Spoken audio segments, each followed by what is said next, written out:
ये राजनीतिक गलियारा केवल उमर अब्दुल्ला साहब के परिवार का गलियारा है या कोई और भी है, या गुपकार से बाहर कहीं डिस्कशन? देखिए, कुछ बातें मैं स्पष्ट करना चाहता हूँ। हम विपक्ष में हैं, हमारी कोई गर्ज नहीं है सरकार बनाने की, सरकार तोड़ने की। जिस दिन भाजपा को सरकार बनानी होगी, हमें उमर अब्दुल्ला साहब को दरखास्त थोड़ी देनी है।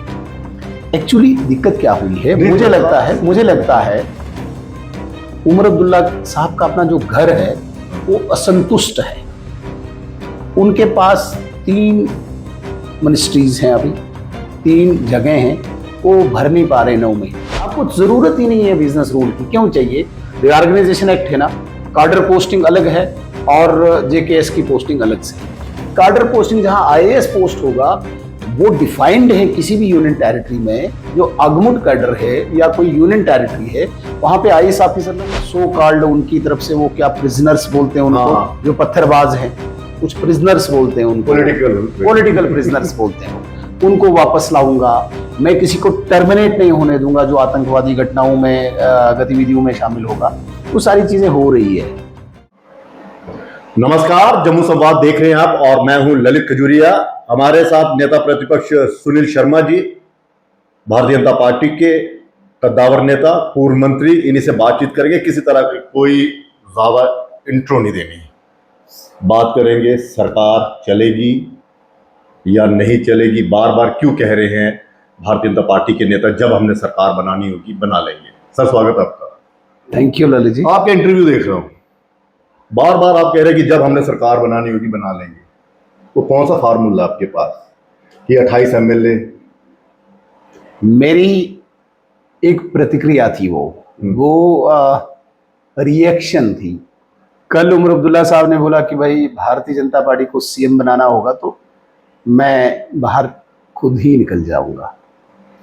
तो मैंने उस पर अपनी प्रतिक्रिया दी कि उमर अब्दुल्ला साहब से पूछ के हम सरकार नहीं बनाएंगे। वो प्रतिक्रिया थी। आज भी उनके कहीं एडवाइजर साहब कहते हैं कि भाई एनसी को कोई डर नहीं है चुनाव से। मतलब किसको सुनाना चाहते हैं वो? अगर कल सीएम साहब ने बोला कि सीएम बीजेपी ने बनाना है तो वो क्या कहना चाहते हैं, क्या बताना चाहते हैं? नहीं, उन्होंने ये नहीं कहा सीएम के लिए। उन्होंने ये कहा है कि अगर स्टेटहुड के लिए मुझे इस्तीफा भी देना पड़े मैं दे दूंगा, अगर चुनाव करवाने हैं तो वो भी करवा लीजिए। ये उस तरफ डिबेट क्यों लेना चाहते हैं? क्यों इस्तीफा देना पड़ेगा? हम कह रहे हैं आप वहीं पे रहो, आप सीएम भी बने रहो, आपको कोई आवश्यकता नहीं इस्तीफा देने की। स्टेटहुड आएगा, भारत सरकार देगी। हमारी जो कमिटमेंट है भारत सरकार की, आदरणीय प्रधानमंत्री जी की, आदरणीय गृह मंत्री जी की, उसमें आएगा। वो डिबेट करना चाहते हैं इसलिए क्योंकि वो हर फ्रंट पे फेल हो चुके हैं। उनके पास कोई जवाबदेही नहीं है, लोगों के लिए कोई जवाब ही नहीं है उनके पास। उन्होंने बिजली देनी थी, सिलेंडर देना था, राशन देना था, एम्प्लॉयमेंट देनी थी। उस डिबेट को इधर लाना चाहते हैं। दूसरी एक और बात बताना चाहता हूँ। 9 महीने सरकार को होने जा रहे हैं, तो 9 महीने में क्या बाहर आया? कुछ नहीं, एक काम भी नहीं। अब वो स्टेटहुड पे मैं रिजाइन करूंगा। तुम्हें बोला किसने स्टेटहुड पे रिजाइन करने के लिए? नहीं, वो कह रही है कि राजनीतिक गलियारों में ये चर्चा चल रही है कि अगर यूटी को स्टेटहुड अगर बनाना है तो यहाँ की जो असेंबली है उसको भंग करना पड़ेगा। तो वो कह रहे हैं इसके लिए मैं तैयार हूँ। और वो ये भी कह रहे हैं कि मुझे मालूम है ये कौन प्लांट कर रहा है, कैसे ये खबरें छप रही हैं। हो सकता है उनको पता हो, लेकिन ये राजनीतिक गलियारा केवल उमर अब्दुल्ला साहब के परिवार का गलियारा है या कोई और भी है, या गुपकार से बाहर कहीं डिस्कशन हो? देखिए, कुछ बातें मैं स्पष्ट करना चाहता हूँ। हम विपक्ष में हैं, हमारी कोई गर्ज नहीं है सरकार बनाने की, सरकार तोड़ने की। लेकिन एक बात मैं दोबारा, ललित जी, आप भी किसी तारीफ के मोहताज नहीं है। ललित खजूरिया अपने आप में एक नाम है। नहीं। मैं आपके माध्यम से स्पष्ट करना चाहता हूं दोबारा से, जिस दिन भाजपा को सरकार बनानी होगी, हमें उमर अब्दुल्ला साहब को दरखास्त थोड़ी देनी है। एक्चुअली दिक्कत क्या हुई है, मुझे लगता है उमर अब्दुल्ला साहब का अपना जो घर है वो असंतुष्ट है। उनके पास 3 मिनिस्ट्रीज हैं, अभी 3 जगह हैं, वो भर नहीं पा रहे 9 महीने से, क्योंकि उनको लगता है जिस दिन उन्होंने ऑथ सेरेमनी रखी तो पार्टी तार तार होगी। इसलिए ये ढकोसलेबाजी, ड्रामेबाजी, अपने फेलियर को छिपाने के लिए। लेकिन सर, आपका भी तो कॉन्फिडेंस यहीं से तो बिल्ड हो रहा है, यहीं से तो आपका आत्मविश्वास दिख रहा है कि आप डंके की चोट पर कह रहे हैं कि जब भी हमें सरकार बनानी होगी हमें उमर अब्दुल्ला साहब को कोई दरखास्त नहीं देनी, और ऊपर से कह रहे हैं कि उनका घर बड़ा कमजोर है। तो वो यही तो कह रहे हैं कि मेरे घर को तोड़ने की कोशिश की जा रही है, और कल को जो असंतुष्ट नेता की आप बात कर रहे हैं वो आपके साथ मिल जाएंगे। नहीं, हमें आवश्यकता ही नहीं है, सरकार बनाने की आवश्यकता ही नहीं है। मैंने अभी कोई उमर अब्दुल्ला साहब की पार्टी को तोड़ के सरकार बनाने के संकेत नहीं दिए हैं। यदि खुद वो टूटती है तो मैं उसको रोक भी नहीं सकता हूं, वो उनकी अपनी। नहीं, अगर वो बात कर रहे हैं या फिर वो कर रहे हैं, क्योंकि महाराष्ट्र और एमपी जो है वो इसके बहुत बड़े एक एग्जाम्पल भी हैं। मैं दोबारा से स्पष्ट करना चाहता हूँ, हमारी कोई इंटेंशन नहीं है कि हम नेशनल कॉन्फ्रेंस गवर्नमेंट को तोड़ें या गिराएं। एक्चुअली दिक्कत क्या है, उन्होंने बहुत बड़ा एक कैनवास तैयार किया था जिसमें उन्होंने कहा था मैं ये करूंगा, मैं वो करूंगा, मैं 370 वापस लाऊंगा, मैं 35 से वापस लाऊंगा, मैं सो कॉल्ड उनकी तरफ से वो क्या प्रिजनर्स बोलते हैं उनको, जो पत्थरबाज हैं, कुछ प्रिजनर्स बोलते हैं उनको, पॉलिटिकल प्रिजनर्स बोलते हैं वो, उनको वापस लाऊंगा, मैं किसी को टर्मिनेट नहीं होने दूंगा जो आतंकवादी घटनाओं में गतिविधियों में शामिल होगा। वो सारी चीजें हो रही है, कोई भी पत्थरबाज बाहर नहीं आएगा। लगातार जो यहाँ की सुरक्षा एजेंसीज हैं, एलजी महोदय हैं, ऐसे लोगों को टर्मिनेट भी कर रहे हैं, डिसमिस भी कर रहे हैं जिनकी इन्वॉल्वमेंट किसी गतिविधि में हो, वो भी नहीं हो रहा है। बिजली भी नहीं दे पा रहा है, पानी भी नहीं दे पा रहे हैं, सड़क भी नहीं बना पा रहे हैं, क्योंकि आज तक उन्होंने पुलिस के दम पे यहाँ पे लोगों को डराया था, सरकार चलाई थी। आज पुलिस उनके हाथ में नहीं है, आज एक न्यूट्रल वे में उनको काम करना है, अनबाइस्ड वे में उनको काम करना है। जो उनकी नीयत नहीं है, जो उनकी इंटेंशन नहीं है, उस फेलियर को छुपाने के लिए उमर अब्दुल्ला साहब डाइवर्ट करना चाहते हैं इस डिबेट को। मैं रिजाइन करना, कौन बोल रहा है तुमको रिजाइन करो? कौन बोल रहा है?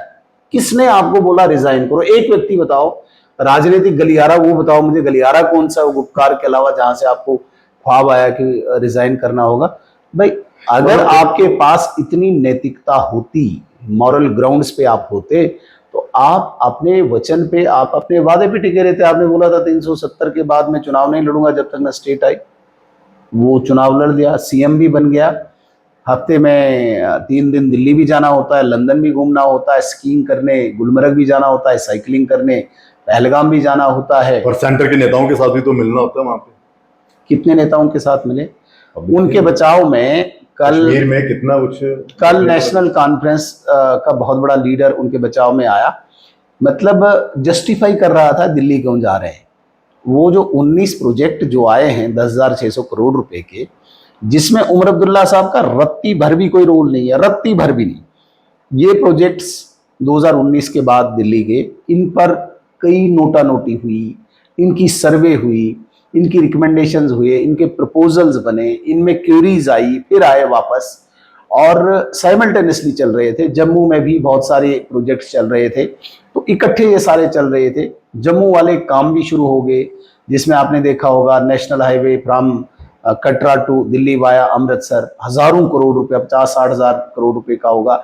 जिसमें आपने नेशनल हाईवे अंडर कंस्ट्रक्शन देखा होगा अखनूर टू पुंछ, जिसमें आपने बटोट टू किश्तवाड़ देखा होगा, जिसमें आपने टेंडरिंग प्रोसेस सिर्फ 8,000 करोड़ रुपए का सूद महादेव मरमत टनल देखा होगा, जिसमें 6,500 करोड़ रुपए का आपने सिंथन वाइलू टनल देखा होगा।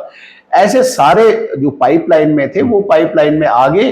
अब एक बहुत बड़ा नेता उमर अब्दुल्ला साहब के दिल्ली विजिट को, जिसमें खान मार्केट वो शाम को लंच डिनर करने जाते हैं, और उसको लेजिटिमेट बना रहे हैं कि भाई प्रोजेक्ट है। प्रोजेक्ट दिल्ली सरकार ने दिए, भारत सरकार। कश्मीर हमारा अभिन्न अंग है, हम तो उस कश्मीर की बात कर रहे हैं। हमने जाना कहाँ है? हमने, ठीक है, पीओके के हमारा, हमने जाना उधर है ना, 94 के रेजोल्यूशन। अच्छा, ये रास्ता उस तरफ जा रहा है? जाएगा ही नेचुरली अब रास्ता। तो हम कोई कट शार्ट तो नहीं करेंगे ना कश्मीर को, वहां टनल नहीं बनाएंगे। क्यों? हमारा है, क्यों नहीं बनाएंगे? हम बनाएंगे। लेकिन कोई नहीं कह रहा कि आपने उनके साथ किया, वो कह रहा कि जम्मू में भी आप करते। उसी पे मैं आ रहा था, यहाँ पर आप not at the cost of interest of Jammu. Jammu का इंटरेस्ट मुझे बताइए, कोई ऐसा प्रोजेक्ट जो रुका हुआ है जम्मू का, लाखों करोड़ वर्सेस 10,600 करोड़ रुपया, लाखों करोड़, जिसमें मैं गिन रहा हूं सिर्फ national highway from Katra to Delhi via Amritsar, जिसमें मैं गिन रहा हूं आप आज देख रहे हैं यहाँ अखनूर से लेके पूंछ तक कितना सुंदर बन रहा है। टनल आपने देखा, भामला में टनल देखा, आपने खिलेनी में टनल देखा, आपने नासरी में टनल देखा, ऐसे टनल सूद महादेव में जो बन रहा है वो टनल देखा, ऐसे कई टनल बने हुए हैं यहाँ पे। तो अब आए ना, तो जिन लोगों को अभी स्पष्टीकरण नहीं है, क्लैरिटी नहीं है, मैं उनकी नॉलेज में लाना चाहूंगा 3 ऐसी बड़ी परियोजनाएं जो बहुत जल्दी आने वाली है जम्मू के लिए, जिसमें से एक परियोजना जो बन्नी भद्रवा हिमाचल को जोड़ेगी, जिसे छत्रकला टनल हम कहते हैं, उसकी सारी डीपीआर तैयार हो चुकी है, कोई टेक्निकल सैंक्शन में रुकावट हुई है।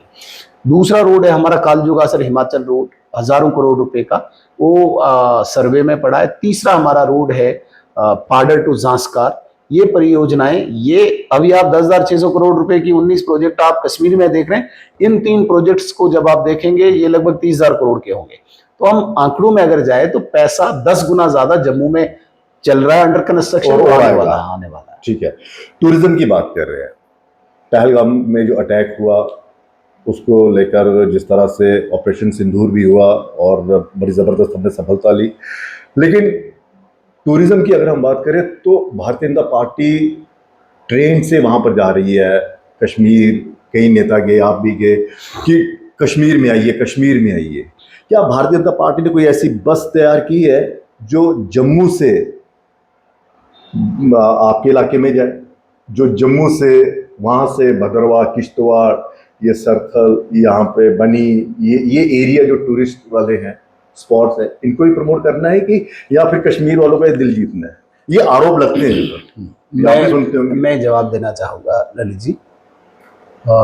जहाँ तक बात आती है 22 अप्रैल के अटैक की, जिस अटैक को अगर हम देखें तो वो सिर्फ टूरिज्म पे हमला नहीं था, वो हमारी 5 साल की कड़ी मेहनत, जो भारत सरकार की दृढ़ इच्छा शक्ति थी, हमारी सिक्योरिटी फोर्सेस की कड़ी मेहनत थी, और एक वातावरण उन्होंने बनाया जिसमें टूरिज्म भी बढ़ा, जिसमें व्यापार बढ़ा, जिसमें एक लोगों का विश्वास बढ़ा। उस पे आघात हुआ क्योंकि बहुत कड़ी मेहनत करनी पड़ी थी, जिसमें पत्थरबाज दिख नहीं रहा था, जिसमें आतंकवाद डिक्लाइन हुआ था, जिसमें अलगाववाद छुपा पड़ा था। उसको दोबारा से जान देने के लिए 22 अप्रैल का एक हमला हुआ।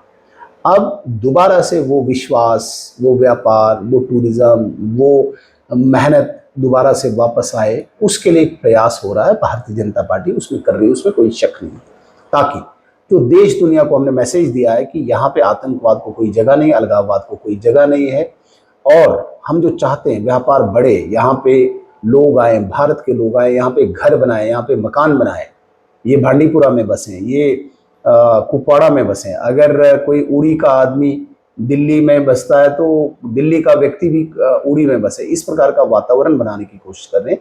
पहलगाम में बाहर के लोग आए, अनंतनाग में आए, इस प्रकार का एक वातावरण बने ताकि एक मतलब सेंस ऑफ इंटीग्रेशन फील हो पूरे देश में। उसके लिए भारत सरकार भी प्रयास कर रही है, और उसके लिए भारतीय जनता पार्टी का कार्यकर्ता भी प्रयास कर रहा है। जहां तक आप बात कर रहे हैं जम्मू के टूरिस्ट डेस्टिनेशंस की, इसमें दिक्कत ये हुई है ललित जी, मैं कहना चाहूँगा जितने भी हमारे डेस्टिनेशंस हैं इस वक्त भद्रवाह फल फूल रहा है, और आप देखेंगे कि पहलगाम से ज़्यादा रश इस वक्त पदरी में है, जाई में है, खिलेनी में है, भद्रवाह प्रॉपर में है, क्योंकि बेसिक एमिनिटीज़ हमने वहाँ पे दी हुई है। Basic amenities in terms of road सबसे बड़ी बात होती है। मैं ही अगर कल कहीं घूमने जाऊँगा तो बेस्ट कंफर्ट मुझे ट्रांसपोर्टेशन का चाहिए, चाहे वो एयर कनेक्टिविटी हो, रेल कनेक्टिविटी हो। मैं तभी तो कह रहा हूँ कभी अपने नेताओं की यहाँ से ले जाइए ताकि देश के मानचित्र पर ये दिखे कि हाँ भद्रवाह भी कोई जगह है, किश्तवाड़ भी है, अपना बनी, बसोली, मछेरी, ये जो पर्वतीय इलाके हैं। इसके लिए हमें बेसिक फैसिलिटीज पहले प्रोवाइड करनी होंगी। कोई टूरिस्ट नहीं आएगा, आप दिखाइए, मानचित्र पे दिखाइए, आप बड़ी बड़ी फिल्म दिखाइए, डॉक्यूमेंट्री दिखाइए, कोई नहीं आएगा सर। कल आप फैमिली के साथ, तो ये किसने लानी है? उसी पर मैं बात करना चाहता हूँ। स्टेट गवर्नमेंट ने, सॉरी अपने जेकेयूटी सरकार ने लानी है या नहीं, मैं बताना चाहता हूँ, उसमें सारी बातें मैं स्पष्ट करूंगा। कल ललित खजूरिया जी अपनी फैमिली को लेके जाएंगे, मान लेते हैं बंगाल जाए, उड़ीसा जाए, नॉर्थ ईस्ट जाए, तो बेसिक फैसिलिटीज आपको वहाँ पे चाहिए, इंफ्रास्ट्रक्चर चाहिए। उसके लिए हमने काफी प्रयास किए हैं और एलजी महोदय का मैं शुक्रिया करना चाहूंगा, मनोज सिन्हा साहब का। इस दौरान इन डेस्टिनेशंस पे बहुत काम हुआ है। मैं सिंपल एग्जांपल आपको अगर दूंगा, पदरी पदरी में आज 12 महीने टूरिस्ट जा रहा है। ठीक है, वहां पे अभी इतना रश जितना हम एक्सपेक्ट कर रहे हैं उसमें टाइम लग जाएगा, लेकिन शुरू हो गया। लाल द्रमन एक बहुत बड़ी जगह है, वहाँ पे शक्ति परिहार जी हमारे वहाँ के एमएलए हैं, उन्होंने रोड स्पेशल लाया, डॉक्टर जितेंद्र सिंह जी की मदद से लाया। वो डेस्टिनेशन एक्सप्लोर हो रही है, एक्सप्लाइट हो रही है। एक हमारे उधर अगर गंदारी एक जगह देखेंगे, मैं कहता हूँ वर्ल्ड्स ब्यूटीफुल प्लेस। चलिए ठीक है, ये हो रहा है, लेकिन जो पुराने हैं वो उनकी हालत आपने देखी होगी। जैसे मानसर की हालत देख लीजिए, रोड देख लीजिए, वहाँ पर कोई सुविधा नहीं है। इस रोड को डिफेंस रोड में हम ले रहे हैं, और खासकर ये यहाँ से शुरू होगा, धार रोड देख लीजिए, धार रोड से बन रहा है, धार रोड से बन रहा है। और डेफिनेटली आप देखेंगे ललित जी, ये रोड चूंकि डिफेंस पॉइंट ऑफ व्यू से भी, मुझे नहीं याद है एग्जैक्ट 65 के वार में या 71 के वार में, ये रोड बड़ा इंपॉर्टेंट रहा है, जो मानसर से भी होते हुए गुजरता है। इसको अभी मतलब मैं कह रहा हूँ, ये अगर इनको ज्यादा हमने वो करना है तो ये भारतीय मतलब एलजी साहब की क़यादत में होगा या उमर सरकार की ये ड्यूटी है? देखिए, जो ग्राउंड पे इम्प्लीमेंटेशन है वो लोकल सरकार की जिम्मेदारी है, जिससे वो भाग रहे हैं वो कर नहीं रहे हैं। अच्छा, जो रूटीन जो इश्यूज हैं, पैसा भारत सरकार दे रही है, पैसा डट के दे रही है। आप मुझे बताइए, जल जीवन मिशन में इतना पैसा, इतनी पाइप्स पड़ी हुई है, तो इनको कौन रोक रहा है? दिल्ली रोक रही है पाइपें बिछाने के लिए, नहीं देने, मतलब दिल्ली रोक रही है कि तो पाइपें इतना घोटाला हुआ, इस पर तो बकायदा कमेटी बना दी गई है कि हाँ जी ठीक है, तो इसका मतलब वो पाइपें नहीं बिछेंगी, लोगों को पानी नहीं मिलेगा। घोटाला ललित जी, मैं दावे के साथ कहता हूँ, आपके चैनल के माध्यम से, जम्मू संवाद एक क्रेडिबल चैनल है, मैं एक बड़ी जिम्मेदारी के साथ, बड़ी गंभीरता के साथ एक बात कर रहा हूँ। आप बहुत दूर नहीं जाइए, आप 90 से या 80 से शुरू कर लीजिए पीएचई डिपार्टमेंट के घोटाले। सर, ट्रक कंपनी से निकलता ही नहीं था, वो कागजों में पाइपें बिछ भी जाती थी। इतने घोटाले, इतने स्कैंडल्स हैं ये सरकार। ये घोटाला तो आप ही के विधायक नहीं, हमारा कुछ नहीं, नहीं निकाला, आवाज उठाई, जो भी उठाई होगी निकले ना। देखिए, तब तक आप घोटाला नहीं कह सकते जब तक न कोई प्रूफ आए। बहुत सारे एमएलएज ने, विधायकों ने ये भी बोला कि नहीं, मेरे विधानसभा में काम अच्छा भी हुआ। मेरे कहने का मतलब है, जो आप कह रहे थे, जो भाग रही है उम्र सरकार, मतलब बहाने बना रही है, बहाने बना रही है। आप मुझे बताइए, स्कूलों में टीचर देना है, आपने रेशनलाइज करना है, स्कूल पढ़ाने के लिए, बच्चों को पढ़ाने के लिए, कहीं मोदी साहब इनको रोक रहे हैं क्या? बिजली नहीं पहुंच रही है, पोल पड़े हुए हैं, तारे पड़ी हुई है। सवाल ये है कि अभी तो 9 महीने हुए हैं, 9 महीने से पहले भी तो सब कुछ यही था, तब आप लोगों की जिम्मेदारी थी, एलजी साहब आपकी थी। ठीक है, ना हमारे एलजी साहब थे, न हैं, न होंगे, ये स्पष्ट है। एलजी साहब जम्मू कश्मीर के थे, जितना अधिकार उमर अब्दुल्ला साहब को, उतना अधिकार सुनील शर्मा को, इसीलिए लोकप्रिय सरकार बनी। एलजी साहब के दौर में जो हम अचीवमेंट देखें तो एक प्रिज्म से देखना चाहिए। यहाँ पे 370 के बाद जो एप्रीहेंशन थी, आतंकवाद को लेके, अलगाववाद को लेके, पत्थरबाजी को लेके, लॉ एंड ऑर्डर को लेके, उस पर अंकुश लगा दिया है एलजी साहब ने। एक व्यक्ति पूरी स्टेट को चला रहा है, लेकिन ग्राउंड पे इंप्लीमेंटेशन हुई, वो हमारे नहीं है, ना हम एक्सेप्ट करते हैं। एलजी साहब एक न्यूट्रल पोजीशन पे, unbiased position. Bharatiya Janata party की पृष्ठभूमि से हैं तो इसीलिए आरोप लगते हैं ना, आरोप लगाने वालों को। और ऊपर से बिजनेस रूल नहीं यहाँ पर बने हैं, वो कह रहे हैं बिजनेस रूल नहीं बने हैं, कंफ्यूजन है, मेरी कोई सुनता ही नहीं है। पिछले दिनों एग्रीकल्चर की एक ट्रांसफर्स हुई, बेचारे डायरेक्टर साहब ने ट्रांसफर्स की, उनका वो काट दिया गया, वो ट्रांसफर को कैंसिल करके जो आईएएस ऑफिसर्स है उनके ऊपर उन्होंने उसकी ट्रांसफर कर दी। ये है ना, खजूरिया साहब, तो है टीओबीआर जो है, जिसे हम बिजनेस रूल कहते हैं, business rule with in the ambit of, with in the parameters of reorganisation act होना चाहिए। रिऑर्गेनाइजेशन एक्ट ही बिजनेस रूल है, आपको जरूरत ही नहीं है बिजनेस रूल की। क्यों चाहिए? रिऑर्गेनाइजेशन एक्ट है ना, कार्डर पोस्टिंग अलग है और जेकेएस की पोस्टिंग अलग से।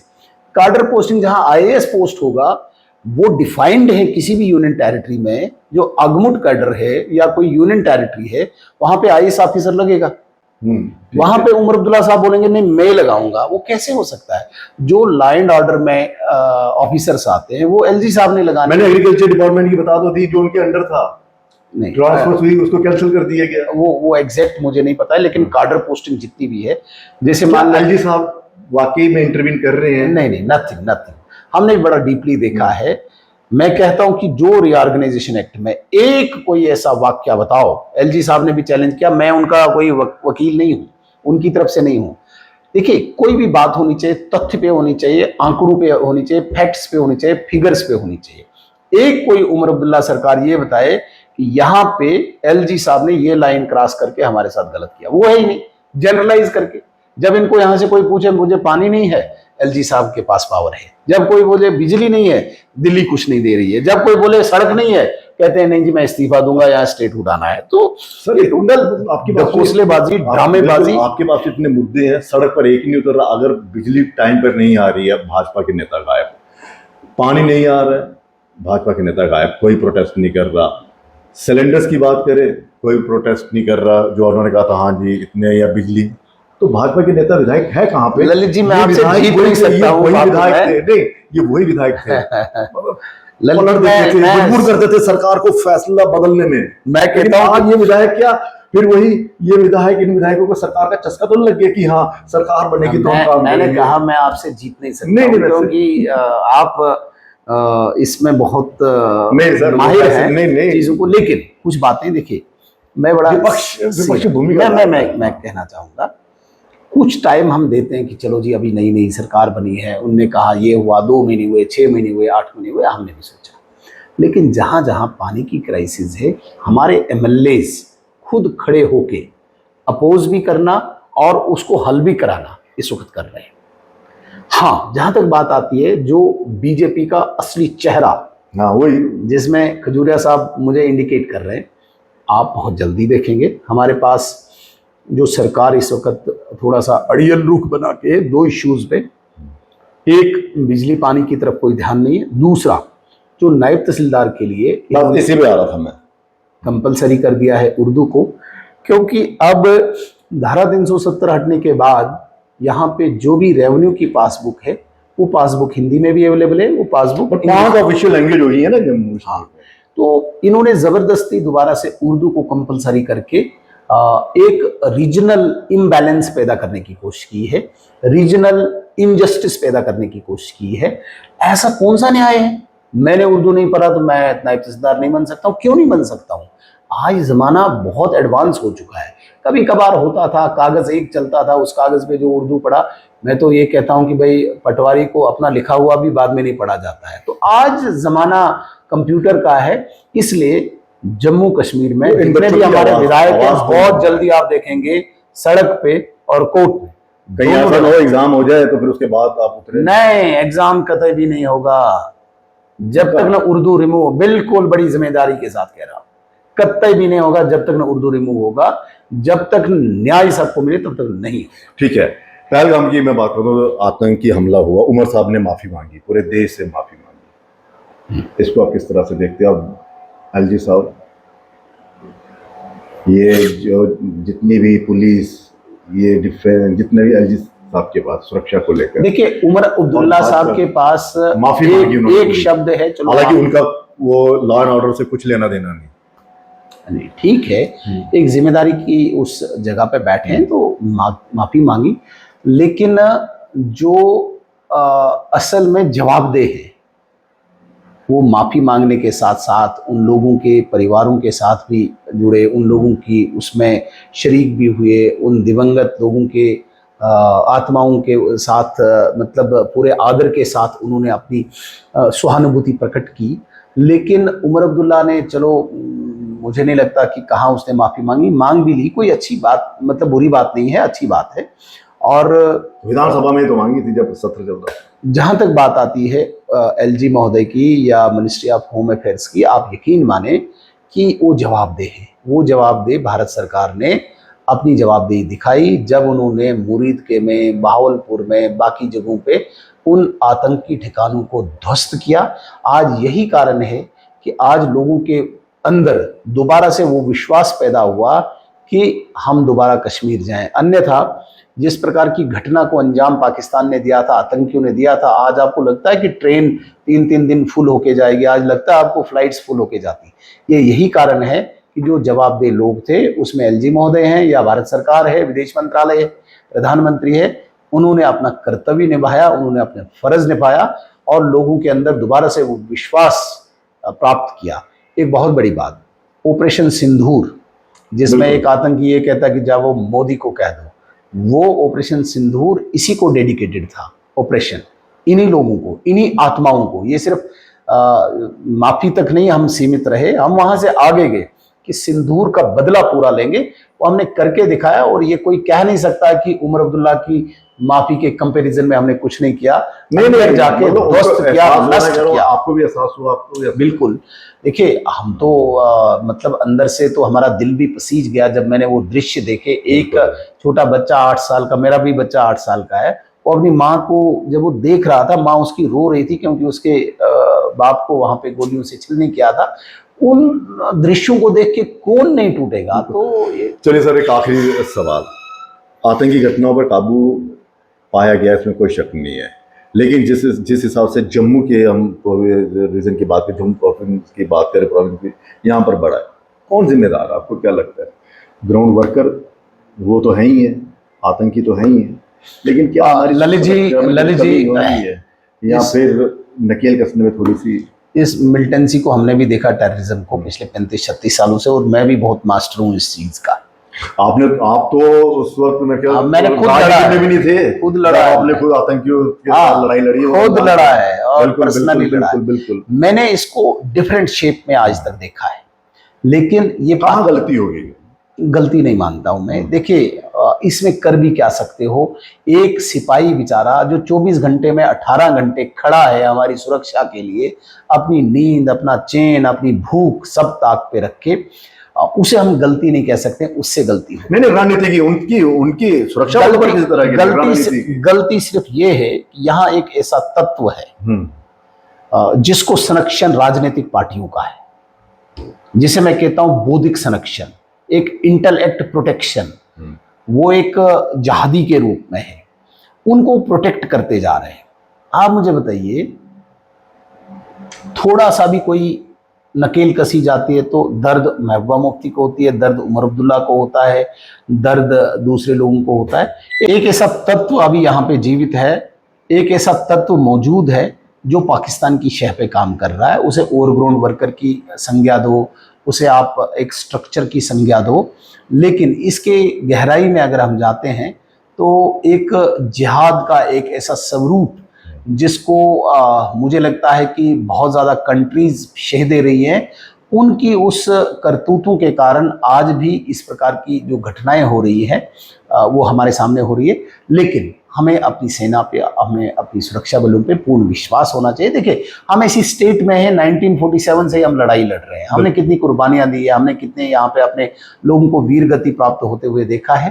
तो 78 वर्षों से जो लड़ाई चल रही है, इसे मुझे लगता है कि जो एक देश के साथ प्रॉक्सी वार है, इसे हम बिल्कुल ये नहीं कह सकते हैं कि ललित खजूरिया जी की गलती से ये हुआ है। नहीं, ये एक बहुत बड़ा एक प्रोसेस है। इस प्रोसेस को रोकने के लिए विभिन्न जो स्टेप उठाए हैं भारत सरकार ने, काफ़ी कोशिश की है, कमर तोड़ी भी है।